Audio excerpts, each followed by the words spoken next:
Hello, welcome back to my channel. ఈరోజు recipe రవ్వ లడ్డు. మీరు ఎన్నో రకాల రవ్వ లడ్డు చూసి ఉంటారు, కానీ ఈ సరికొత్త విధానంలో చేసే ఈ రవ్వ లడ్డు ఒక్కసారి ట్రై చేసి చూడండి. పాకం పట్టే అవసరం లేకుండా ఈజీగా చేసుకునే ఈ రవ్వ లడ్డు ఫస్ట్ టైం చేసినా కానీ పర్ఫెక్ట్ కన్సిస్టెన్సీలో వస్తుంది. ఇలా చపాతీలాగా చేస్తున్నాను అనుకుంటున్నారు కదా, డీటెయిల్డ్ రెసిపీ చూపిస్తాను, ఒక్కసారి ట్రై చేయండి. దీనికోసం ముందుగా బౌల్లో 2 కప్పుల బొంబాయి రవ్వ, దీన్నే సూజీ రవ్వ అంటారు, ఉప్మా రవ్వ అంటారు కదా, అది కరెక్ట్గా 2 కప్పుల కొలతల్లో తీసుకుంటున్నాను.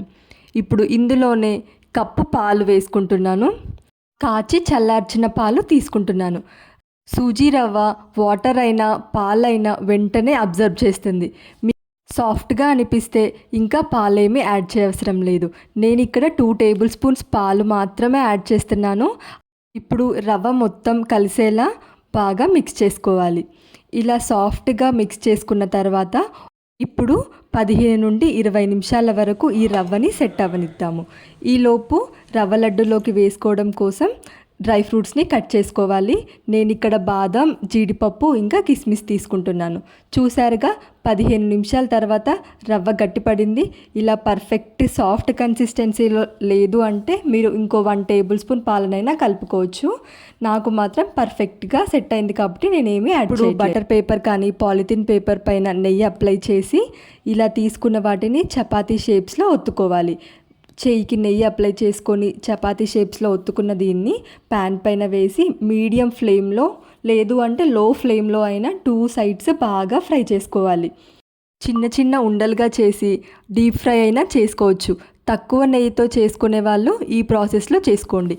నెయ్యి అప్లై చేసుకొని 2 సైడ్స్ గోల్డెన్ బ్రౌన్ కలర్ వచ్చేంత వరకు లో ఫ్లేమ్లోనే ఫ్రై చేసుకోవాలి.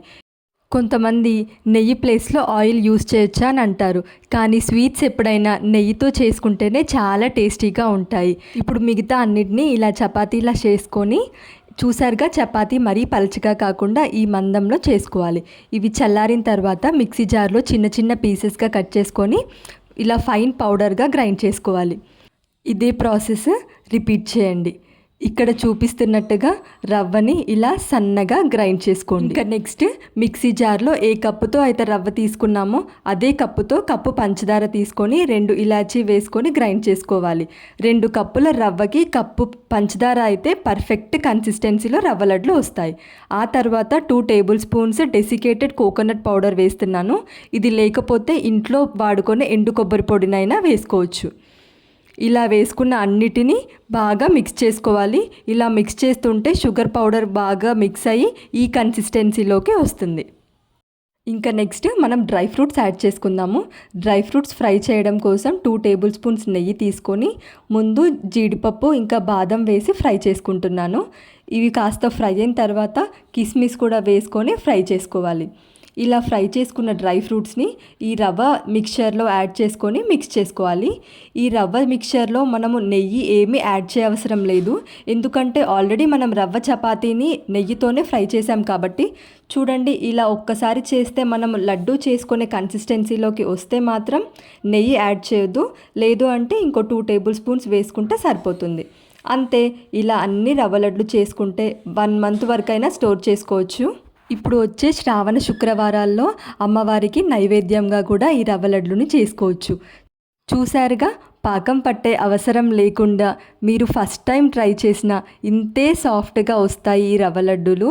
ఈ రవ్వ లడ్డు రెసిపీ కనుక మీకు నచ్చితే వీడియోని లైక్ చేయండి. మరిన్ని ఇంట్రెస్టింగ్ రెసిపీస్ కోసం ఛానల్ని సబ్స్క్రైబ్ చేయండి. Thank you for watching.